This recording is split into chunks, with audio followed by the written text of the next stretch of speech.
Tiwari and Siddhant. We are going to do a podcast with Professor Uma Shankar. So let's start with an introduction. Professor Uma Shankar, would you like to introduce yourself? Okay, hello. I'm Uma Shankar. I joined IIT Bombay as faculty in physics in 1995 and retired a few months ago after being faculty here a little over 30 years.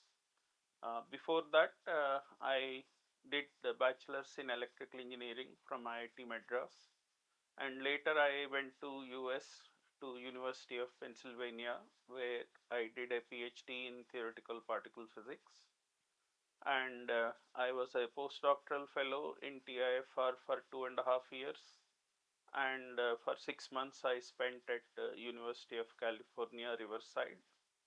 And before joining IIT Bombay for 3 years, I was at Institute of Mathematical Sciences in Madras, and I work in particle physics in what is called particle phenomenology, where uh, in theoretical particle physics, you can say there are broadly two areas, two streams of research. One is you play around with theoretical ideas based on the mathematical consistency and don't worry too much about how they fit with data.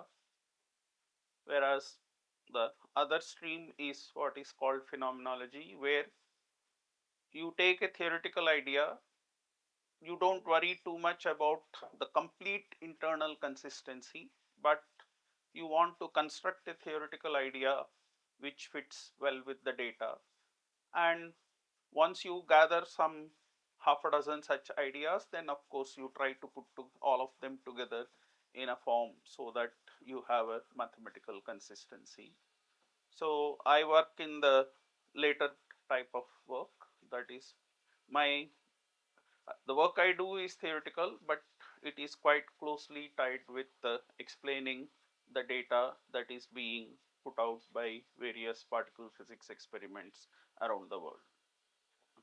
So we were first introduced to Professor Uma Shankar through the department introductory course, and it was history of physics. So why do you think such a course is important? I feel it is important because it gives you a broad overview of how physics developed.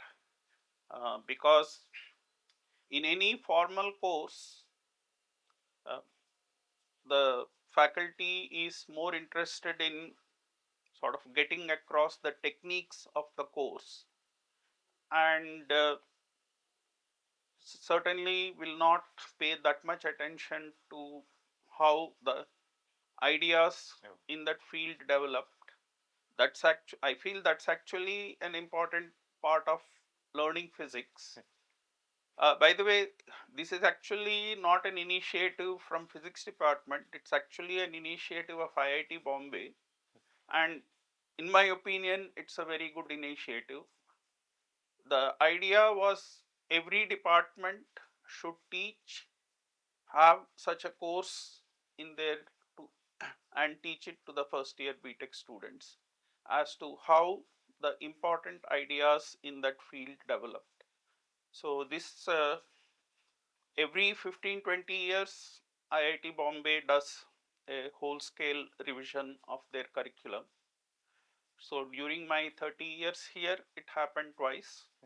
Once in 2006 with a committee headed by Professor Biswas of Computer Science Department, and the second revision occurred more recently.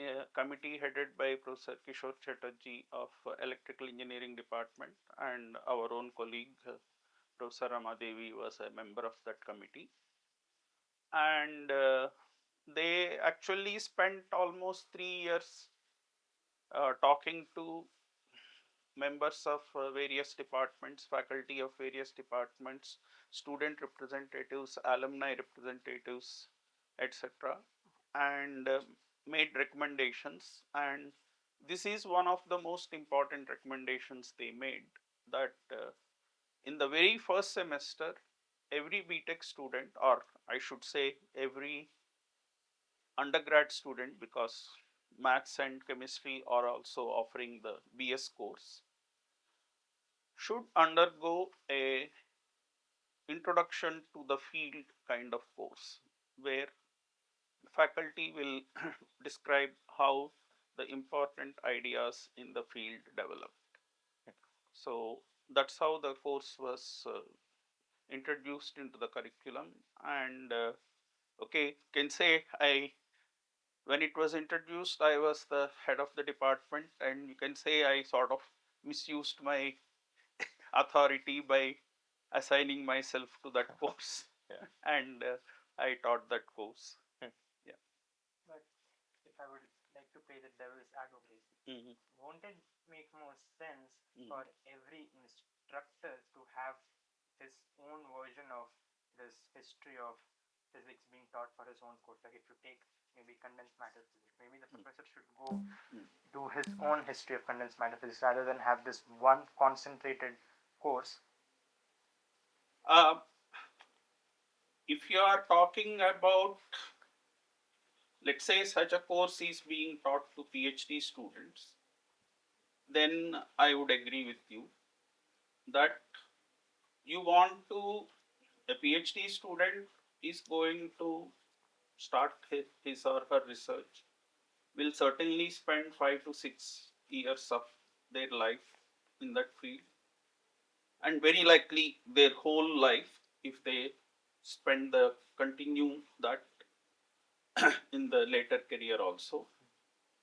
In such a situation, yes, it would be worthwhile to have a course where there will be modules. So, a 3-week module describing what condensed matter physics is all about, a 3-week module describing what optics is all about, etc. But here we are talking about first year undergrads, people who just finished their high school. So, and whether you do particle physics or condensed matter physics or nuclear physics or some other physics, there are certain basic things which every physicist should know. And in this course, that is what I have tried to concentrate on. So, in that sense, my course ended at development of quantum mechanics. So, in some sense, all the developments which took place in the last 100 years, I have skipped.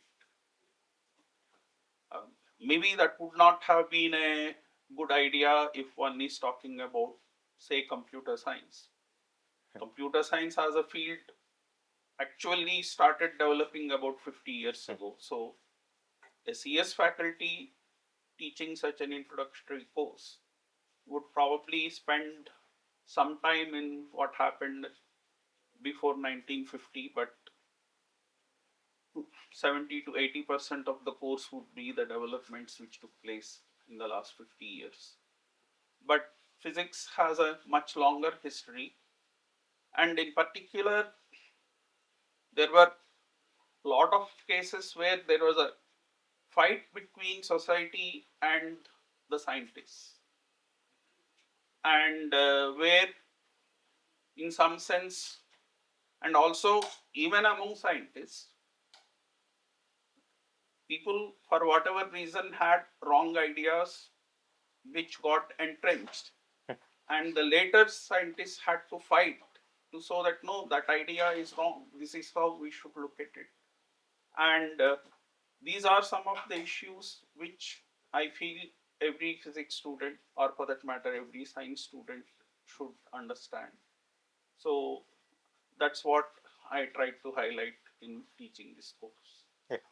So, supporting your idea, I believe with the advent of AI, so a lot of us, instead of actually approaching the assignment firsthand, we first upload it to ChatGPT and then ask it for the answers and then follow up. So, one of my fond memories of first year is when you asked us why is the force of gravitation 1 over r square? Why is it not r raised to the power 2.001? Why is it not r raised to the power 1.999? And that is the sort of things that I really enjoyed even during my JEE preparation days, thinking about how these problems come up. So in that sense, I really support his ideas. That was my input to this. Okay, so let's talk a bit more about your field now. So you are into high energy particle physics, and so when at what point in your life, so you said you were an electrical engineer and then you transitioned to physics. At what when did you realize that you should go in this direction? Uh, okay. In some sense, my interest in physics was triggered by two things. Maybe I should even say three things. I'll come to the third point later.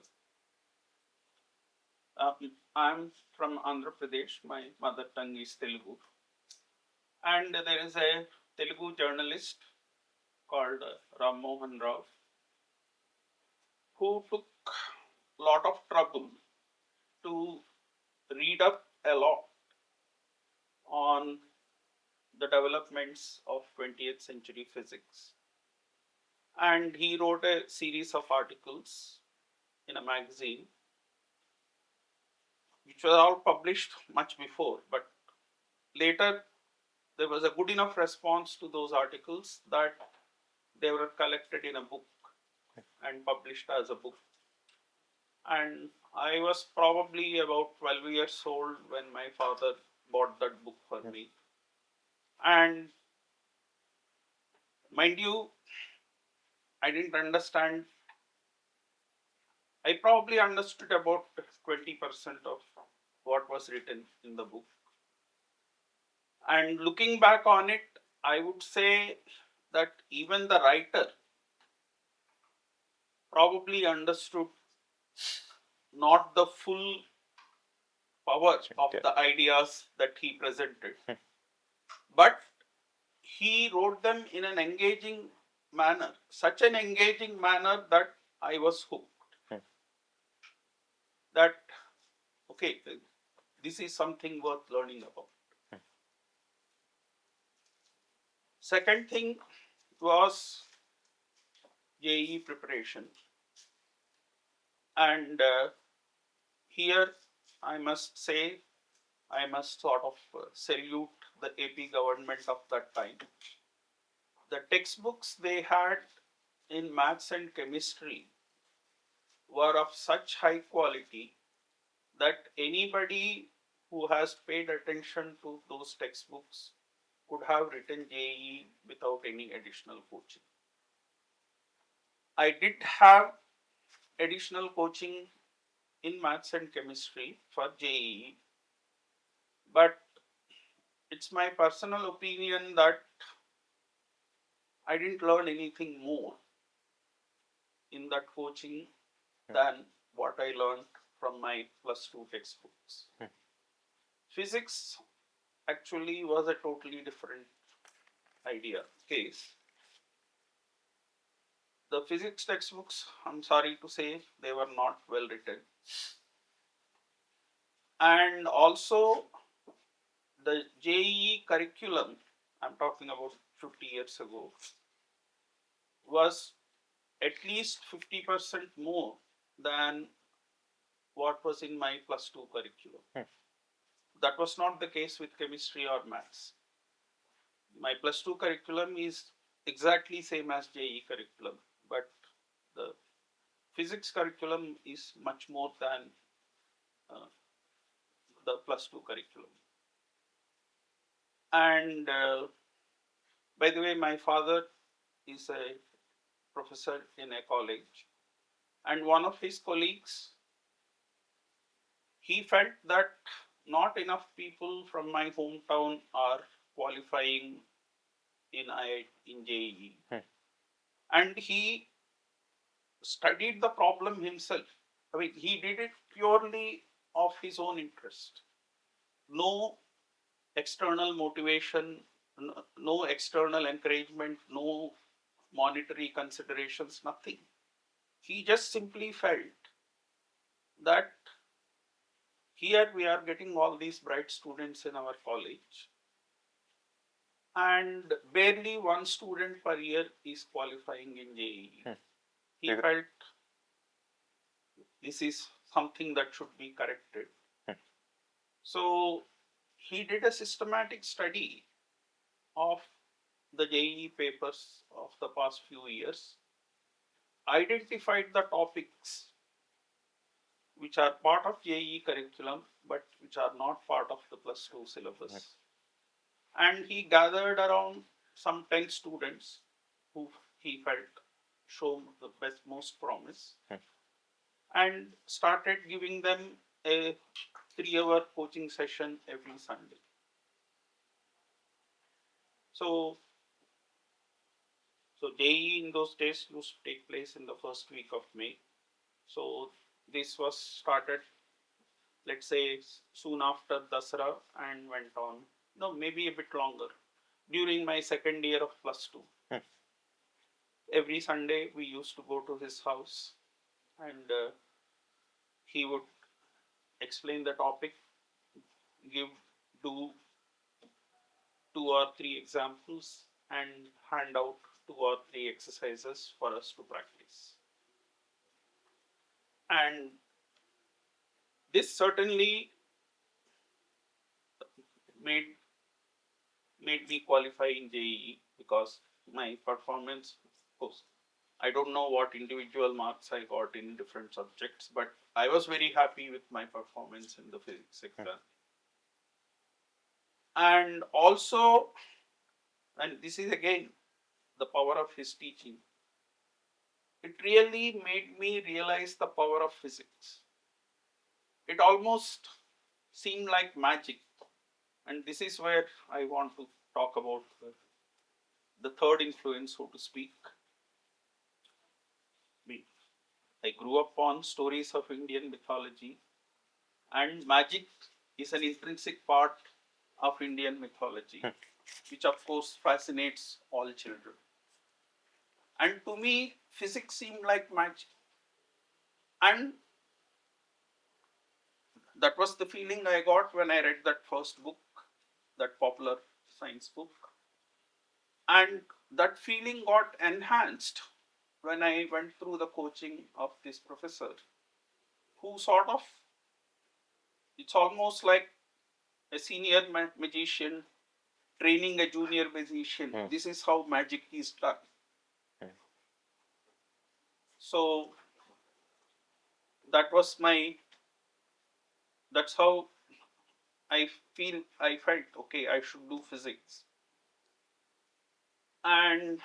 But since I qualified in JEE, I didn't know anything about the IIT system at all.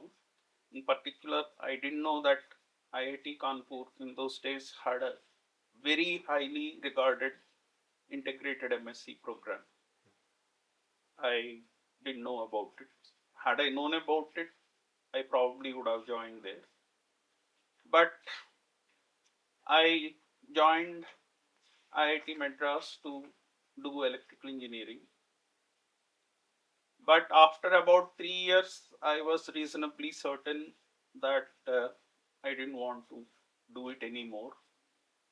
Mind you, in those 3 years, I really didn't try to learn any new physics, though I had the opportunity, but I did not. It's only after 3 years I said, okay, I don't think I'll do electrical engineering. I should start thinking about physics. And sort of learned enough advanced physics so that I could qualify in GRE and get a scholarship in the US. Because again, in those days, system in India was very rigid. So somebody with a BTech student would not be admitted in any physics department. In fact, I'll give you another example. There's somebody called Professor Parthasarathi Mazumdar, who was later my colleague in Madras. He also wanted to study physics. He is Bengali, grew up in Calcutta, and most unfortunately for him, he finished his higher secondary at the time when the Naxal movement was at its strongest. and the police and a lot of these Naxalites were college students, and other college students would try to protect them. And the police were taking extreme measures against college students. So much so that Professor Mazumdar's parents wanted to send him out of Calcutta. They didn't want him to study in Calcutta.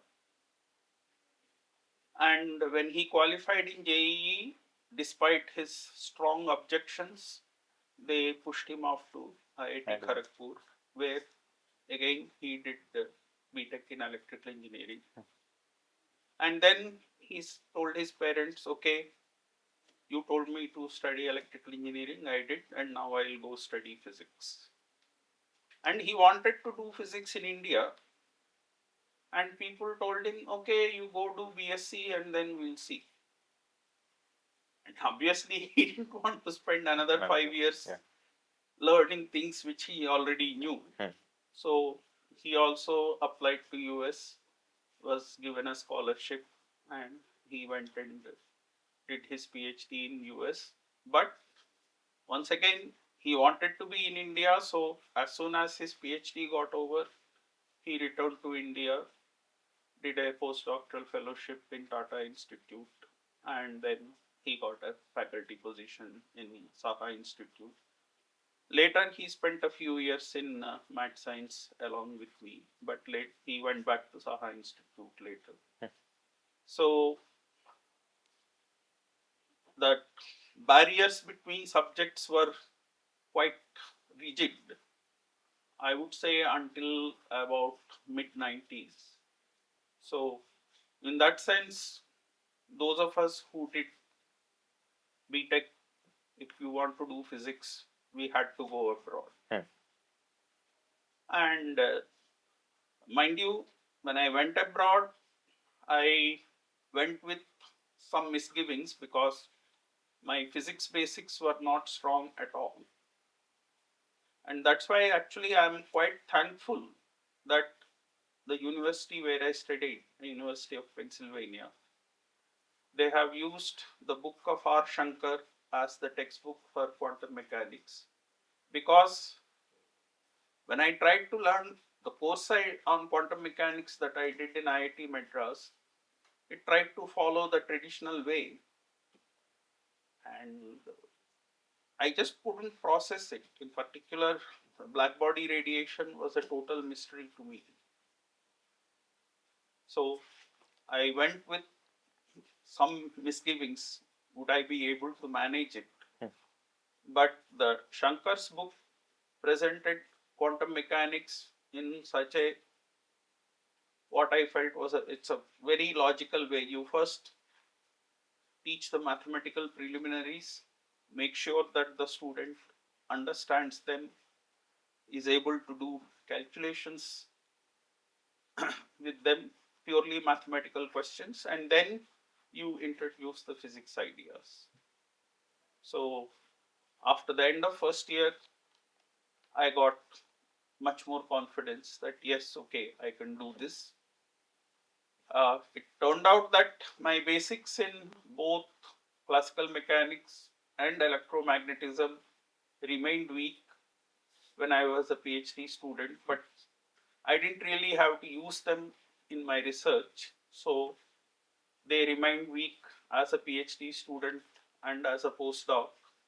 But once I joined here as a faculty, and I had to go teach undergrad students. And by the way, I don't know about the situation now, but certainly when I was an undergraduate student and also when I was a new faculty, the typical attitude of a first year undergrad student is, I'm the smartest person in this room. And who are you to tell me about anything?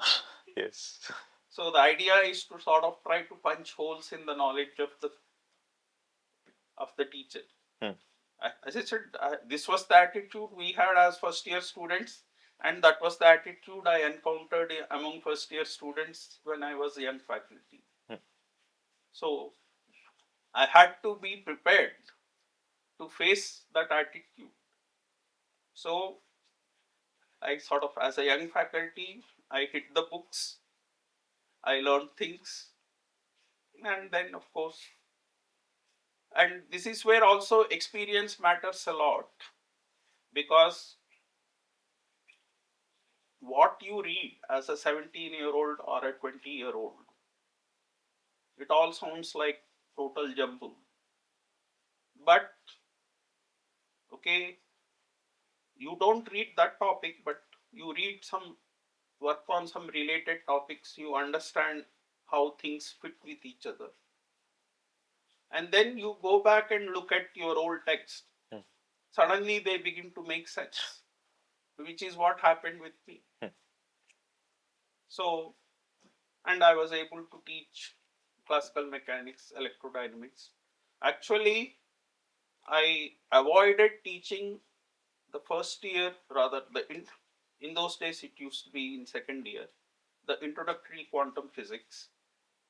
In fact, I used to refuse to teach until 2015. I mean, I taught first year, I joined in 95, and 95 to 2000, I taught first year courses quite regularly. And then I thought, okay, I'm done with first year courses.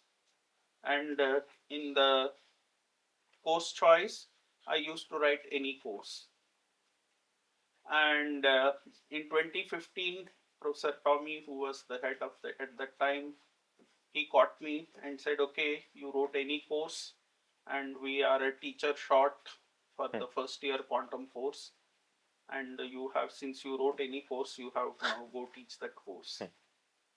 So, I mean, that's when I sat down and tried to understand about the developments in black body radiation. And it's not easy, because there is so much thermodynamics in that build-up. And a typical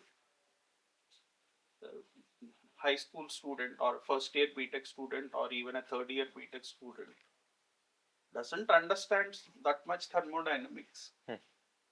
And of course, the first year textbooks, they do some shortcuts. And when you read the book, it feels like cheat. I mean, they're trying to cheat. It's only once you have the experience that, okay, they say we assume this, and you say, okay, you see the reasons behind that assumption, and say, so fine, I'll accept that assumption and proceed forward. So, a lot of things which were totally mysterious to me when I was an undergrad student.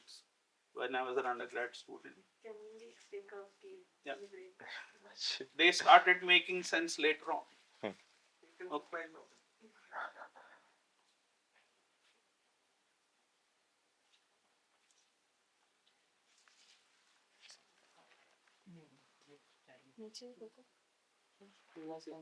Thank you.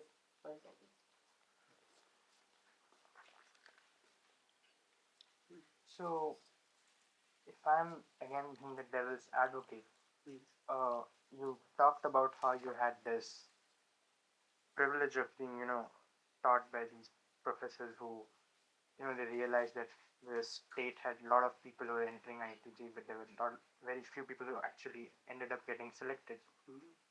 How would you say the privilege you had in your childhood has affected where you are right now? Oh, quite a lot. I mean,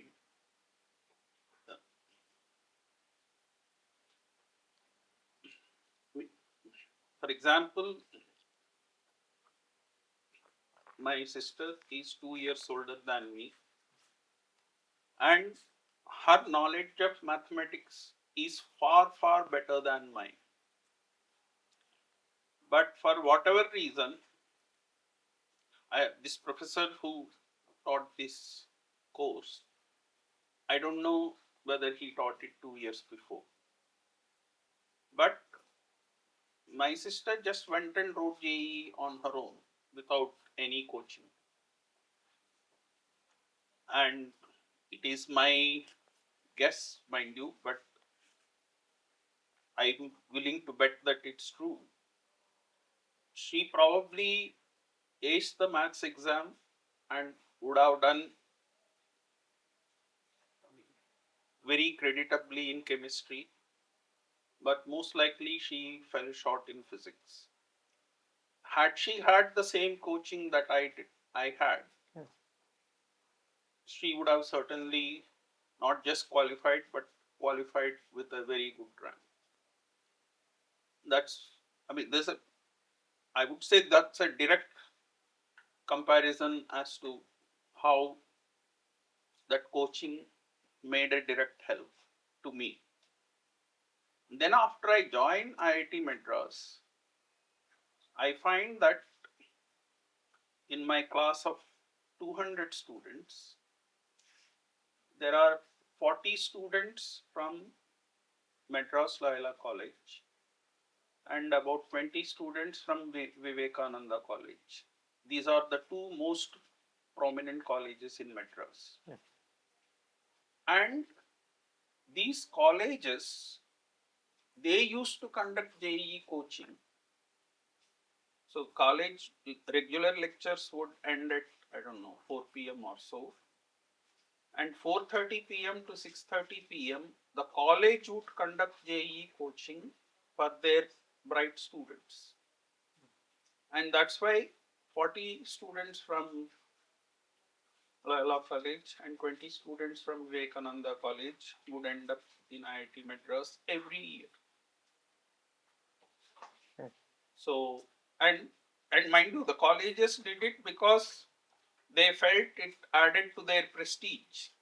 That their students, so many of their students are joining IIT. And this is and in fact, I once had a conversation with Professor Yagnik, who retired from our department. He was born and brought up in Bombay, and he didn't go to any regular coaching. But his plus 2 exams got over by, I don't know, middle of March. And in those days, there used to be a very famous Agarwal classes in Matunga. And Mr. Mukesh Ambani, I believe, was a student in those Agarwal classes. In fact, on occasion, he has talked about what he owes to Mr. Agarwal. And Professor Yagnik heard about those classes. And so Mr. Agarwal would finish his regular coaching by end of March. And in April, he would conduct a 1-month intensive coaching. And apparently, Professor Yagnik attended that 1-month intensive coaching. And he said that improved his performance a lot. So, yes, the JEE questions, even if the content of the syllabus of plus 2 and JEE were the same, but JEE required a more advanced problem solving skill compared to the kind of skills demanded by plus 2 exam. And that is what Mr. Agarwal imparted to Professor Yagnik, so that Professor Yagnik's feeling is that his eventual performance in JEE became much better because he attended those classes. It's an unfortunate thing that now one cannot actually even attempt JEE without coaching. That is, I feel, very unfortunate. But in some sense, the demand for JEE has gone up so much that it has become an elimination exam rather than an exam where it tests the understanding of the student and the problem solving skills of the student. That is something very, very unfortunate that happened, in my opinion. If you ask me for a solution to the problem, I'm sorry to say I do not have a solution to that problem, because it has become a social problem now. So the solution has to involve a change in sociology of parents and students. It's not just an exam problem now.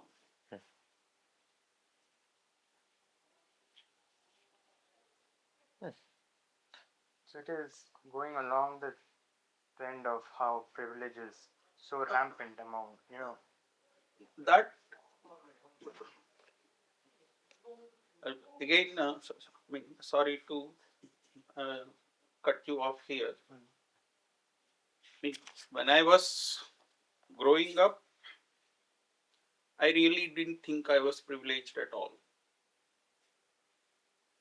But certainly, from the perspective now, I feel, I was incredibly privileged. Number one, I was born in one of the so-called forward castes.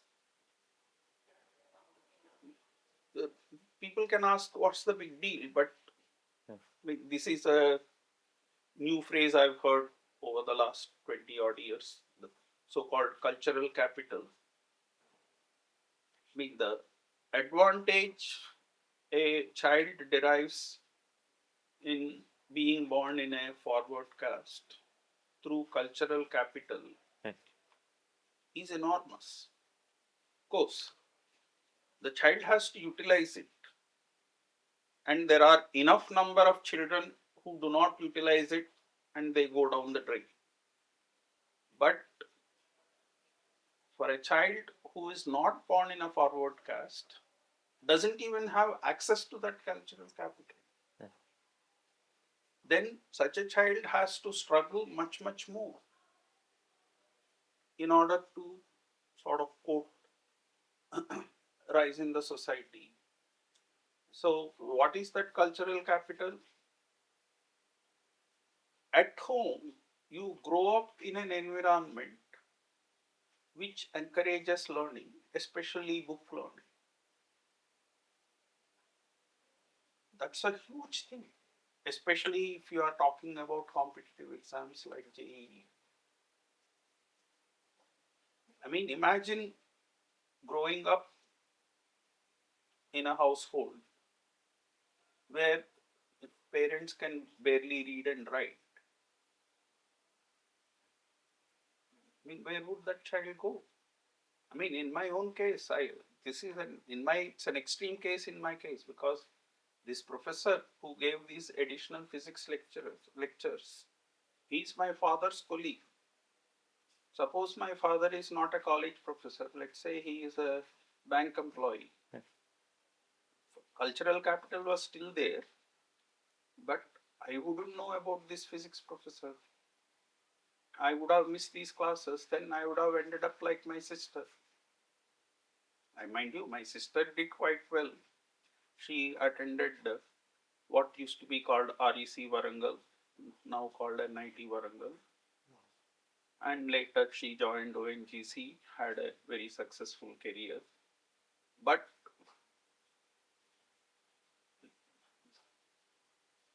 that gap was there. So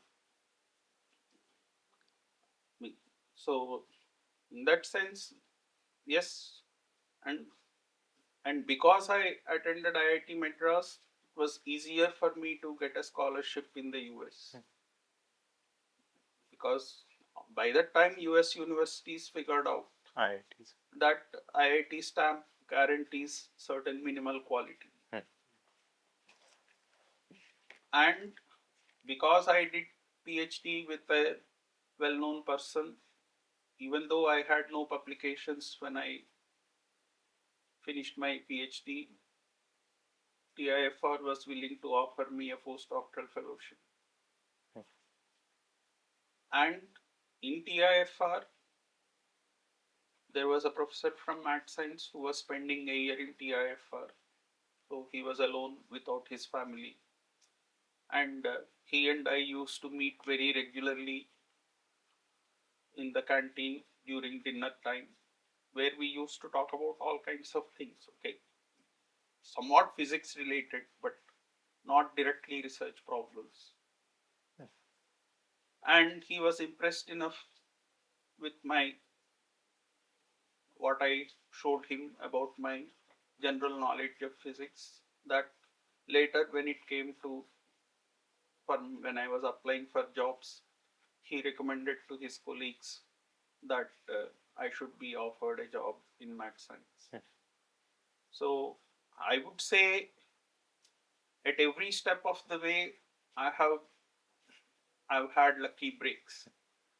But this is a famous saying of Abdus Salam that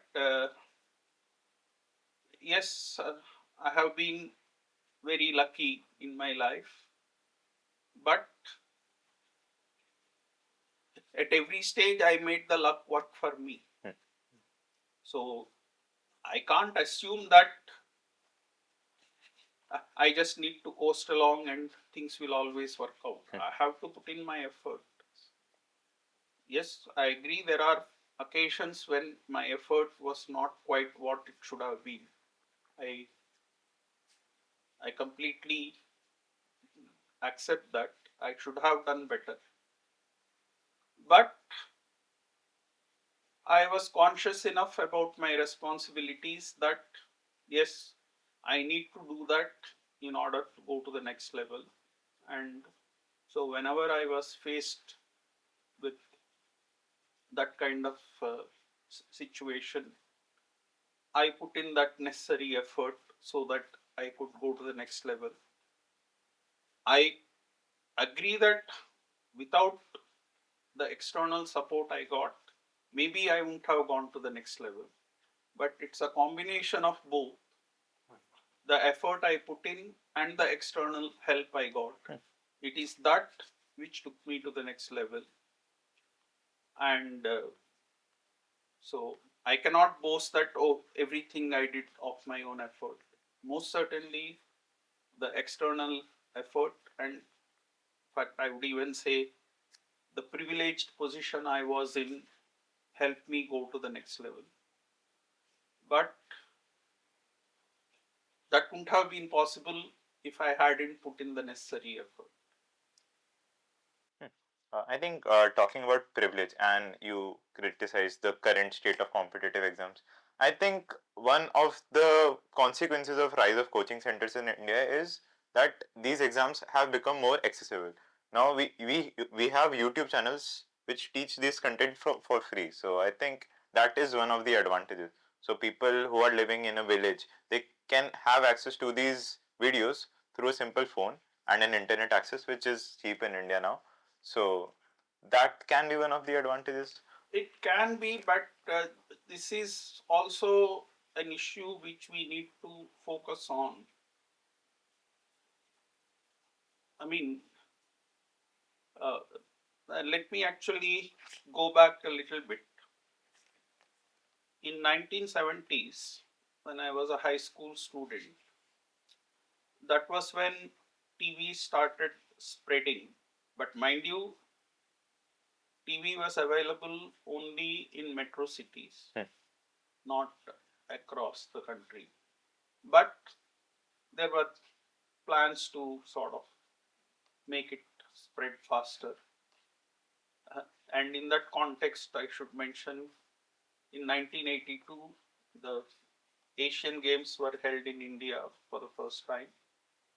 And there, the government actually made extra effort to broadcast the games across the country. So, in some sense, it was the Asiad which led to the spread of TV across the country rather than anything else.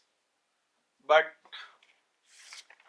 one idea which was floated at that time, and which was on paper sounded quite attractive.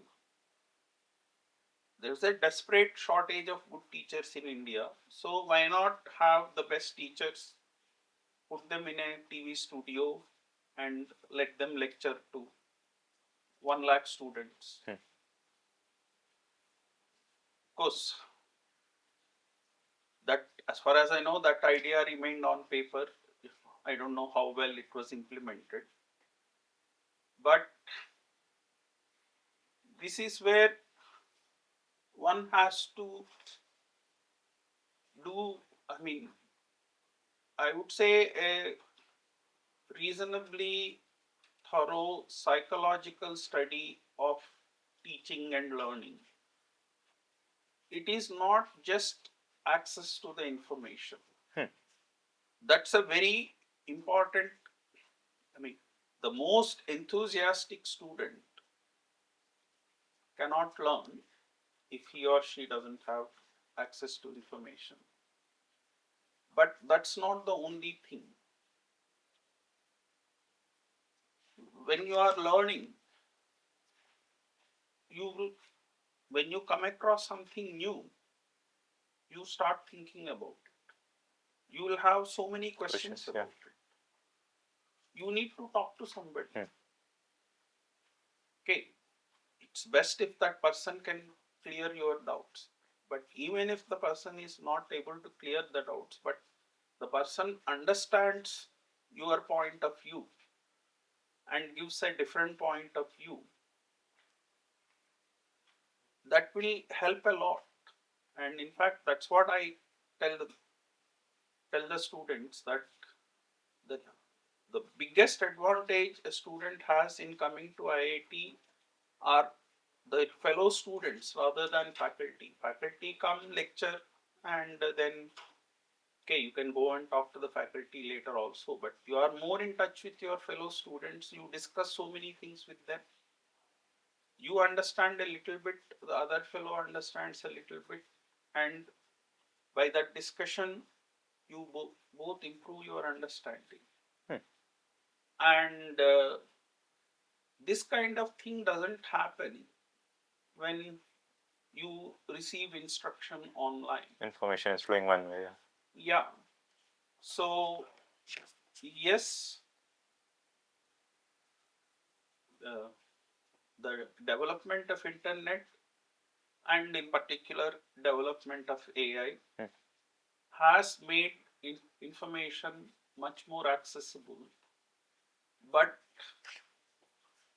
it's not going to revolutionize learning, because it's my personal impression, and I'm sure there is also enough research to back up this point of view, that unless you meet and discuss things with people who are interested in the same problem as you, but who hold slightly different point of view, and you debate and come to a consensus, that is when learning happens. And purely based on internet and AI, I don't see that happening. So, okay, now of course there are these various quora by which there are these public discussions, but a completely uncontrolled public discussion also, I don't see it helping much, because everybody has their personal view, they just put it up, and how many such views will you go through? So it has to be a sort of moderated discussion, and that is when I believe learning will improve. So internet and AI made the data more accessible and also enabled people to reach out to one another more easy. But in order for that to improve the learning process, something more is needed. In some sense, let's say a guided discussion. I mean, for example, we hear of this gentleman from Bihar. I think his name is Anand Kumar, who has set up this Super 30 school. I mean, I would say that's a sort of point in support of what I just said. He is not a super genius or anything. He knew he had access to all this information, and he saw these people who did not have access to this information. So he gathered them together and he took the trouble to channel that information to them. Okay, so there are two things he did. Number one, he made that information more accessible to them so that they can absorb it. And also he brought these 30 enthusiastic kids together so that they could talk to each other and learn from each other and improve, sort of make a improvement of the whole set. So that is something really wonderful he did. And in my opinion, what we need is something like that on a much larger scale if the learning outcomes have to improve across the board.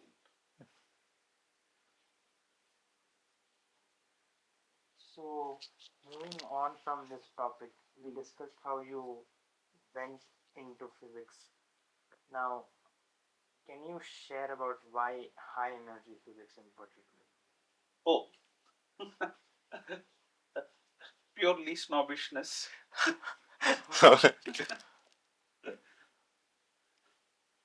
I mean, I said it with a bit of facetiousness, but not too much. Yeah, I mean, the people working in quantum field theory and high energy physics, there was this feeling, you can say, from 1945 till 1990 or so, that okay, all the super smart people should do high energy physics. So in some sense, that's what made me choose.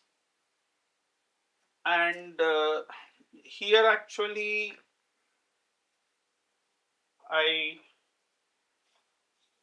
in some sense, I oriented my mind towards that already, so much so that in my second year, when we had a course on solid state physics, I did not pay sufficient attention to it. And because I didn't pay sufficient attention to it, I found some of the concepts, quote, confusing. And said, okay, this is not for me, I'll drop it. But I mean, I certainly had a wrong attitude. But I mean, had you asked, it's had somebody presented to me, let's say in 1982 when I joined the grad school, about the quantum optics, about what kind of important and also quote, adventurous things one can do in quantum optics, I probably would have seriously considered that. And another field which I find fascinating and which again I would have probably seriously considered back in 1982 is nonlinear dynamics, which there was a group in our university, but he was an adjunct professor. He would come once in a while to lecture. And I actually did a course with him, but somehow that I didn't learn too much from that course.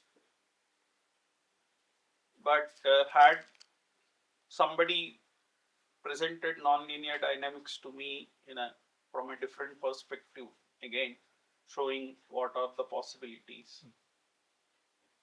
Those are the two fields which I find attractive, and had somebody presented those fields to me in 1982 with a quote in a way that I would have found appealing, yes, I could see myself going and working in those fields.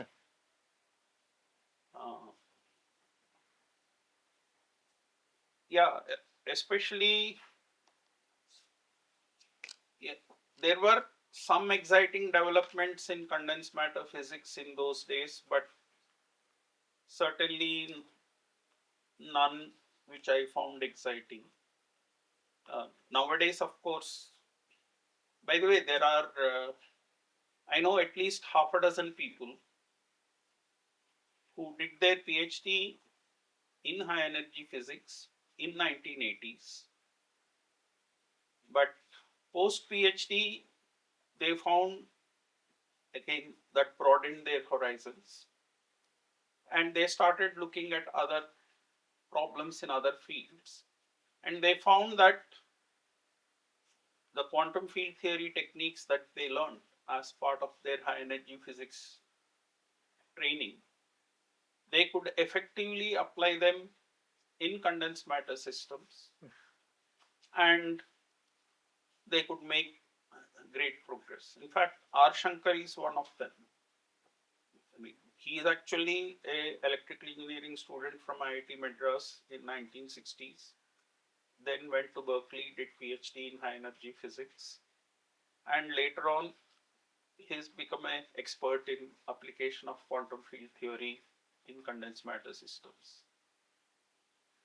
And so there are a lot of people who, in some sense, by applying the quantum field theory techniques to condensed matter systems, in some sense, started asking newer kind of questions in condensed matter physics. So in that, and made that field much more exciting than what it was in 1980s. You said how you got sucked into high energy physics by looking at all of these, as if this aura of all of these smart people who are working in high energy physics. Yeah.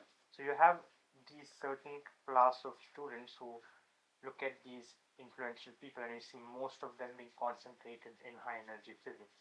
You also have a certain class of students who actually look at the labs and actually look at the base ground level of how cool it feels to actually do high energy physics in terms of how cool does the lab look like.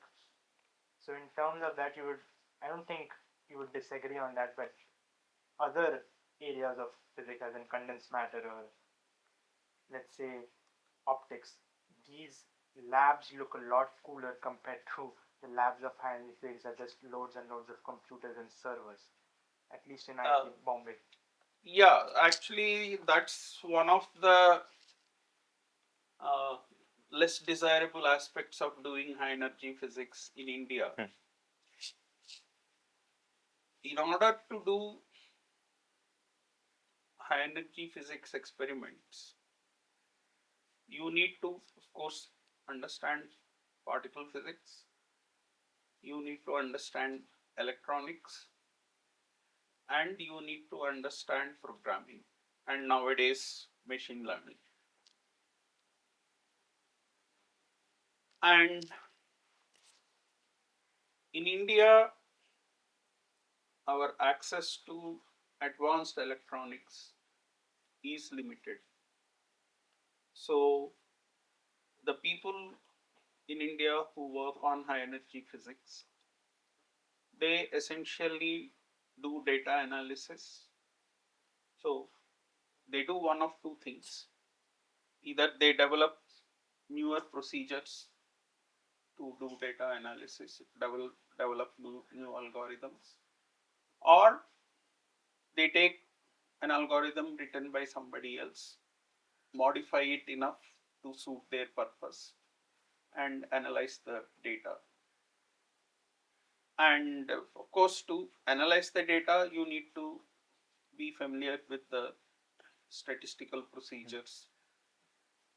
Of course, they're all procedures are embedded in the program, but you need to understand them to effectively use them.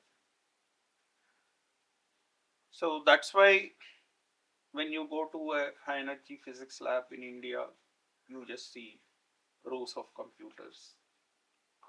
But that's what, for example, Professor Pradeep Sarin is fighting against, because he is interested in instrumentation, that is the hardware part of the experiment. And there is very little of that in India, unfortunately. There are people who are trying to work on it, but that work essentially is the work that semiconductor physicists do. Because in order to build a new detector, so you have a charged particle going through the detector, depositing energy, and you want to pull out the signal, for which you need to understand how the charged particle is interacting with your detector material, how it is depositing energy, and how you measure that energy. So, and in fact, there was an effort to set up what is called a dark matter detector in a mine. I think it is still on. KGF. No, Kolar Gold. No, not in somewhere in Jharkhand, in Jaduguda. I think that effort is still on, and for which, so the idea is a dark matter particle will hit a nucleus, displace it from its equilibrium position. So then the nucleus will oscillate within the lattice, and that vibrational energy is dissipated as thermal energy, and you want to detect that thermal energy, but that thermal energy will be like milli electron volts. So you need ultra low temperatures in order to be able to do that. So you need a cryogenic detector, and in fact that experiment they tried to tap Professor Shantimai Dasgupta to collaborate with them to how to effectively build such a cryogenic detector. So there are some efforts like that going on, but by and large, the hardware efforts in India are quite limited. So in that sense, if you go to a typical high energy physics lab, it looks a lot less cooler than, let's say, Professor Dinesh Kabra's lab, where you have lasers zapping around all over the place, or any of the other labs.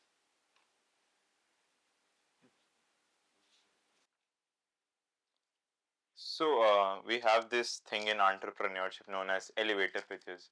So imagine if you meet a guy in fourth year who is really confused about pursuing a PhD or getting into a corporate space, because he's seeing his friends who are getting good salaries at this place. So if you were to convince him to get into a PhD, he's interested in physics and he has a sound scorecard. So how would you do that? By the way, whenever somebody comes to me and asks this question, Yeah. the first question I ask them is, what's your financial situation? Because money is important at some level. We all want to have comfortable lives, for which you need certain amount of money. In particular, are you financially responsible for your parents? That's the first question I will ask. Because let's say 5 years down the road, if this person has to support his or her parents, then investing 5 years in a PhD and then getting a job which will probably pay 1 lakh per month. That's not a very good situation to be in. So, in that sense, what you said about privilege, that is playing a role here in the career choices that a student will make. And by the way, I should also tell you this bit of story, not really story, bit of experience I had. So, in US universities, you have what is called a qualifying exam, which typically students take in their middle of second year. And only if you clear the qualifying exam, you are allowed to start your research. So, when I completed my qualifying exam, went to talk to the high energy physics professors whether they would take me as their PhD student. They were very, this is the first warning they gave. Only jobs in the field are academic jobs. And there is fierce competition for them. So, you should be aware of the possibility that 5 years down the line, you may not have a job. Do you still want to do it? Suppose you don't have a job in high energy physics. What do you expect to do? Think about all these issues. And then, despite all this, if you are insistent that you want to work in this field, then we'll think about it. That was what was said by every professor. And there is a professor in biophysics in IISc called Sriram Ramaswamy. He's in fact has a very highly decorated man. In fact, 10 years ago, he was made the Fellow of Royal Society. And he actually did his undergrad in US, where his undergrad project was on general relativity. And he went to University of Chicago, which is like one of the best known universities for research in general relativity, where his famous Indian origin astrophysicist Chandrasekhar was there, and also a couple of younger people who in 1980s were considered big shots in general relativity. So he went to Chicago with the idea, I believe, of working in general relativity, but it seems he was given the same warning. And eventually he worked on statistical physics for his PhD. Then he was at my university, UPenn, as a postdoc, and then joined IISc as a faculty. And then he started applying this statistical physics techniques into biological systems, where he really made a name for himself. So, I mean, if you are asking this question, that if a student is confused about what he or she wants to do post BTech, so these are the issues the student should consider. But I also don't discourage them, but I'll tell them the following. While doing PhD, you have a lot of opportunities and you develop some marketable skills. Like, let's say somebody joins to do PhD in high energy physics.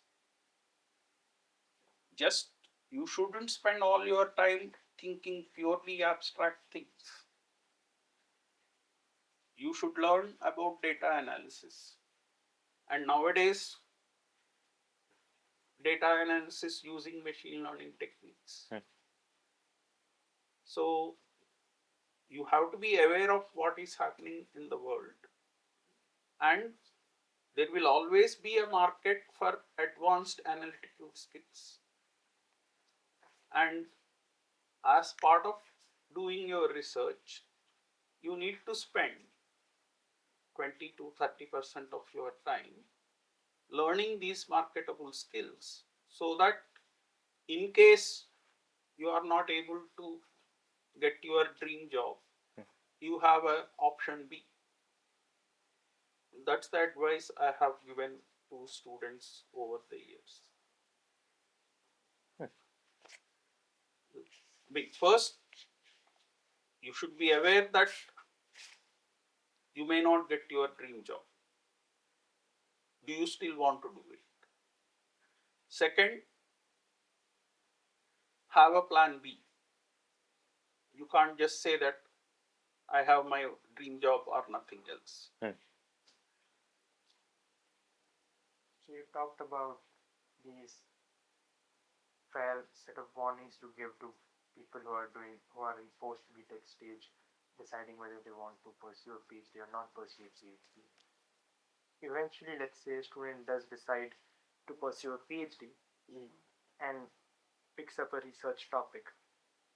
Given the very inherent nature of this research, there is still a fair high amount of chance of this research just being a dead end. About 5 years of a PhD, 5 years of a PhD student resulting in nothing but a dead end. How do you? Well, that's where the role of advisor plays an important, it's a very important aspect.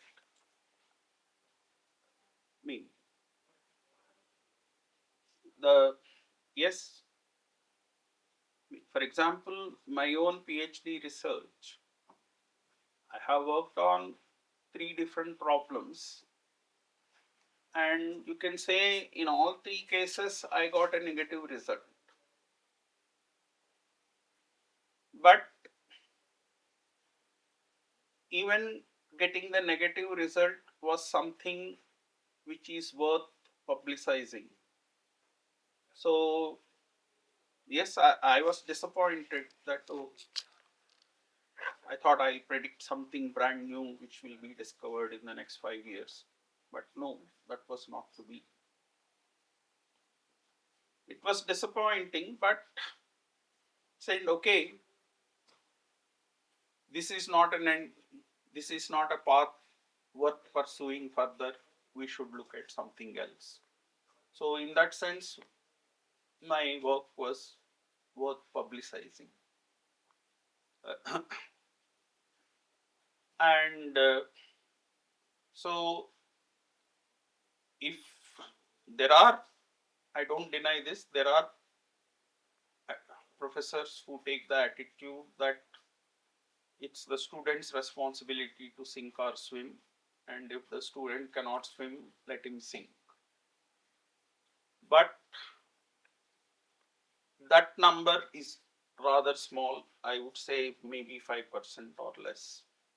Most people do feel responsible for their students, and they will guide them in such a way that, number one, by the time the student finishes the research, student will have 2 or 3 publications, so that the student's work is visible. And also introduce the student to a variety of problems, so that once the student finishes the PhD and goes out, he or she is able to talk to others and pick up a new but related stream of research and continue. So the question you ask is a very valid one.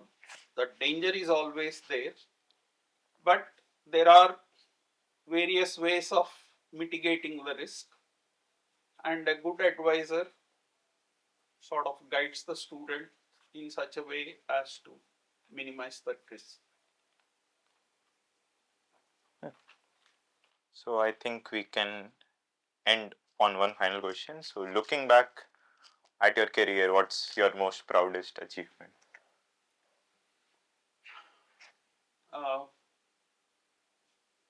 Okay, strictly speaking, I mean, I would say the proudest achievement is I survived. Really,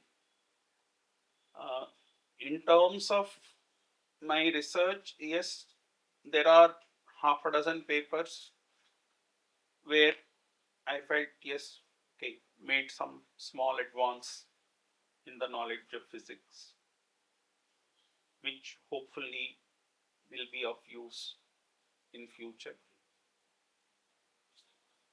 And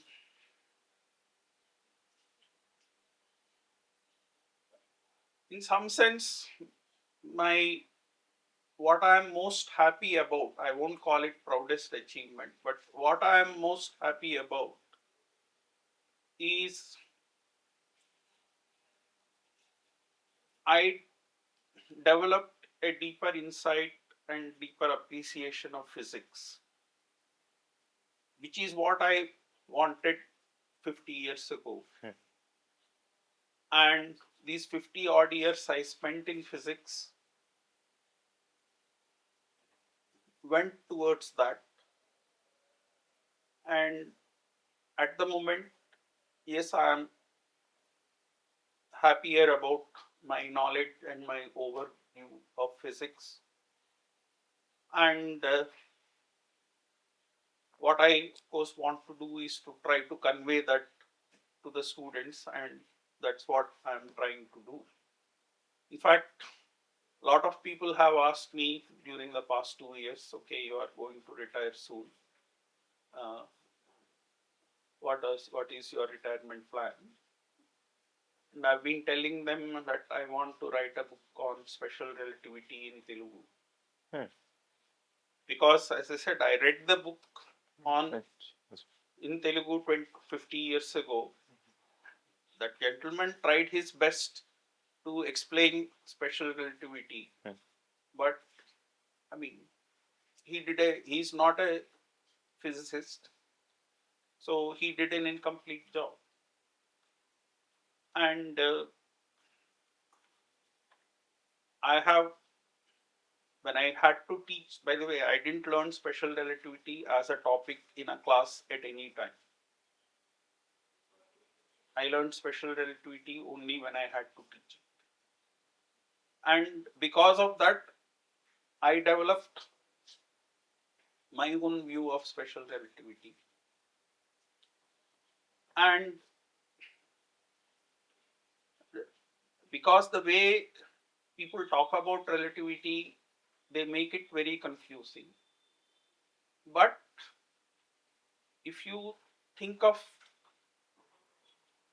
relativity from a particular point of view, the pieces fall in place rather naturally, and that's the point of view I want to present, not just to physics students, to general public. So, as I said, that's, well, I haven't started on it because I got sidetracked by here, but that is still one of the projects that I want to execute. That people make advanced concepts are difficult to understand because you have to change your point of view. By the way, let me tell you one slightly different story. There was a colloquium about 20 years ago. There was actually a conference in, I think, conducted by computer science department, and a professor from Europe came to that conference. But he was also member of a project which tested the understanding of moderately advanced physics concepts in high school students in Europe. So, and he was asked to give an institute colloquium about that. So that I attended that colloquium. And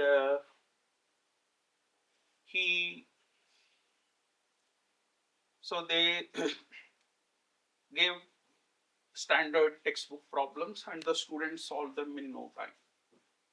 But then he started asking them sort of,